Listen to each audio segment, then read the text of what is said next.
Sarah, real-life ghost scary storyteller. Today we are going to see Mr. Ron Rule's scary experience.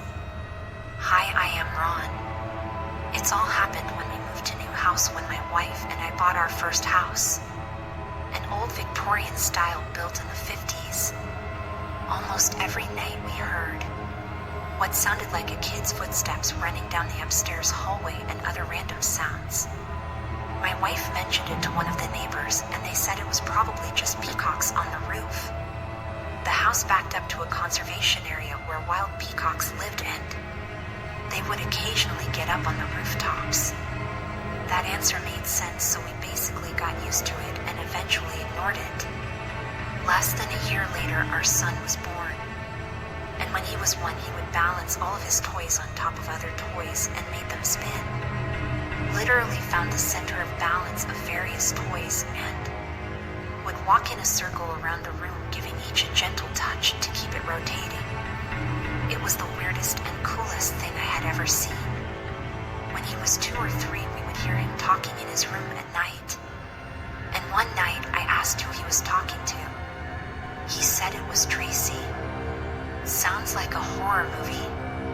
Yeah, nobody believed me at first. I asked my son who is Tracy, and he says the girl who lives in the wall. She's usually nice, but sometimes she scares me. He described a girl with brown hair and a yellow dress who would play with him sometimes, and occasionally wake him up at night. But he didn't seem bothered by any of it, just startled sometimes. He would talk about her once in a while, but it wasn't a common occurrence. A couple years later, we had our second girl baby onto the house. So we moved the master bedroom downstairs, switching the kids' rooms around. Our youngest was now in his old room, and about ready to transition from crib to toddler bed. She had always been a sound sleeper, but she cried almost every night in that room.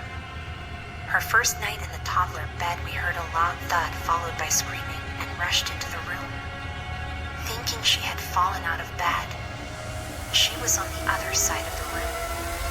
Got her calmed down and back to bed, and it happened again the next night, so we ended up switching the kids' rooms back and they were fine. We looked up the history of the house, but didn't find anything about any missing little girls or anyone with the name Tracy that had lived there. Eventually, our son stopped talking about her, and a few years later, I ended up taking a job with another company, and we moved. The house was empty for a few months after we moved, and the neighbor across the street called my wife one day. Said about a week after we left, she thought she saw our daughter looking out the window, so she waved to her. And then she remembered we didn't live there anymore. Though it sounds like a horror movie, but it really happened in Ron's life. Still, he handled it bravely that time. Ghosts aren't bad all the time, but still creature won't let us live peacefully. Comment below and follow for more. Please don't turn back.